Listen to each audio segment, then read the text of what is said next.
PRN Johor ibarat wayang kulit. PRN Johor telah melabuhkan tirainya dengan menyaksikan kemenangan Barisan Nasional yang berjaya memperoleh 2/3 kerusi Dewan Undangan Negeri. PRN Johor baru-baru ini juga telah menarik perhatian ramai bukan sahaja ahli-ahli politik dan pengamal politik, tetapi juga orang awam.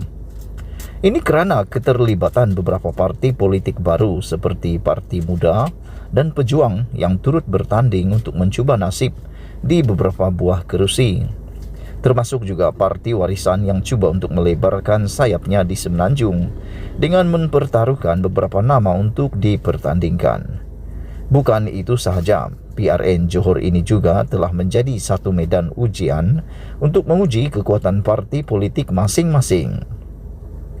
Kekuatan sesebuah gabungan parti politik itu akan diterjemahkan melalui sebuah rundingan yang membawa kepada keputusan yang berpihak kepada semua tanpa menimbulkan ketidakpuasan hati oleh sesetengah pihak. Bagi gabungan Pakatan Harapan PH, isu dua logo yang digunakan semasa PRN Johor yang lalu telah menunjukkan tidak ada kesepakatan dalam perbincangan. Parti PKR pada mulanya mencadangkan untuk menggunakan logo partinya yang mewakili semua wakil dalam PH. Namun, keputusan itu ditolak oleh DAP dan Amanah yang ingin menggunakan logo PH untuk memperkenalkan kepada orang ramai. Pertikaian sama berulang. Masalah ini bukan perkara baru. Bahkan di PRN Melaka juga, masalah logo ini telah timbul kerana terdapat sesetengah pihak yang masih tidak mengenali logo PH. Isu pembahagian kerusi juga timbul apabila Parti Muda meminta beberapa kerusi daripada PH untuk dipertandingkan. DAP dan Amanah telah memberikan 6 kerusi untuk Muda dan PKR pada mulanya pula telah menawarkan 3 kerusi mereka. Namun timbul ketidakpuasan hati apabila Muda menolak tawaran tersebut dan meminta kerusi yang lebih selamat untuk dipertandingkan. Maka berlaku sedikit kerenggangan yang berlaku di antara PKR dan Muda dalam isu pembahagian kerusi sehingga berlaku pertembungan kerusi.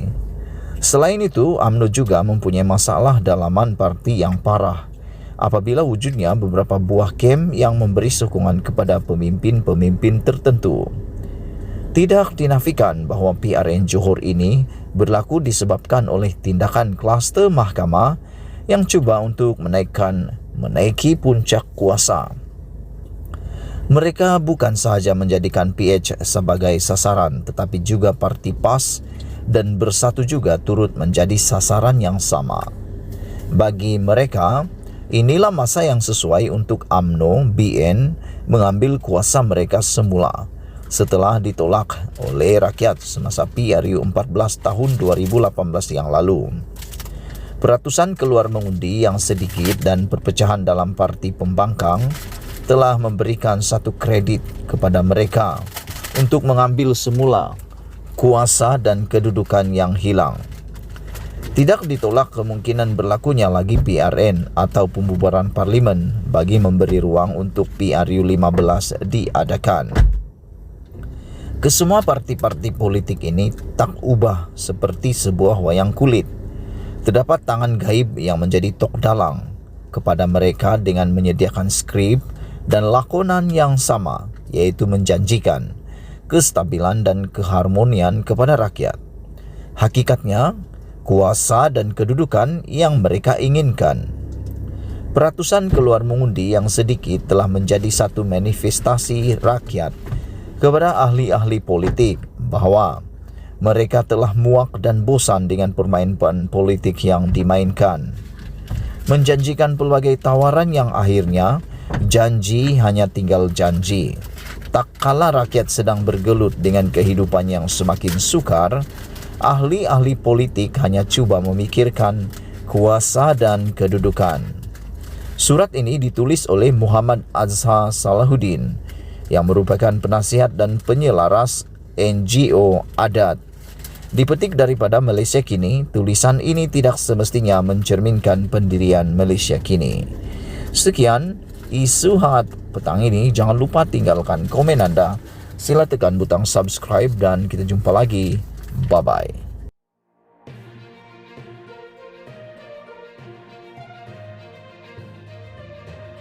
Isu hangat petang ini, Najib menunggu hukuman.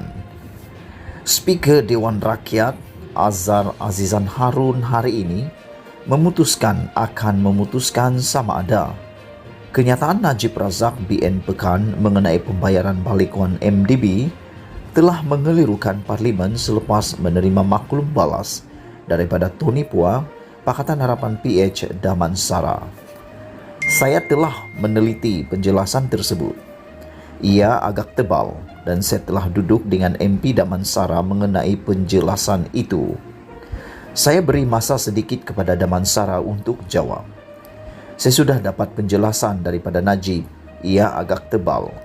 Saya sudah mengkaji penjelasan itu dan saya beri sedikit masa kepada Pua untuk menjawab penjelasan itu, katanya kepada Dewan Rakyat hari ini. Saya akan beri salinan kepada MP Pekan dan MP Damansara.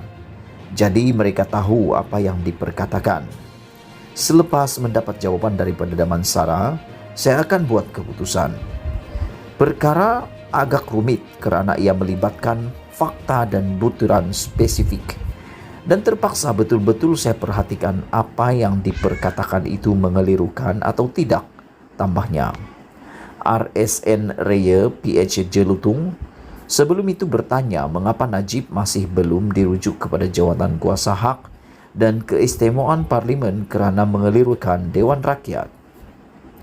Najib memberitahu Dewan Rakyat pada 2 Mac bahawa tiada 1 sen pun digunakan untuk membayar balik jumlah hutang prinsipal 1MDB kerana pelbagai entiti termasuk Goldman Sachs, firma audit KPMG dan Deloitte, M-Bank dan Jabatan Kehakiman Amerika Syarikat DOJ telah memulangkan dana 1MDB berjumlah RM23 bilion kepada Malaysia.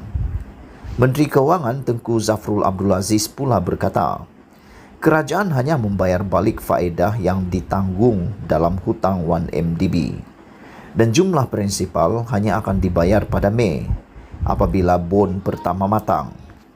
Ini mendorong Pua mengemukakan usul merujuk Najib kepada jawatan kuasa keistimewaan Parlimen kerana mengelirukan Dewan berhubung perbahasannya mengenai hutang 1MDB. Sumber dipetik dari Malaysia Kini, dipetik daripada sahbudin.com. Sekian isu hangat malam ini. Jangan lupa berikan komen anda tentang isu hangat pada malam ini. Sila tekan butang subscribe dan kita jumpa lagi. Bye-bye.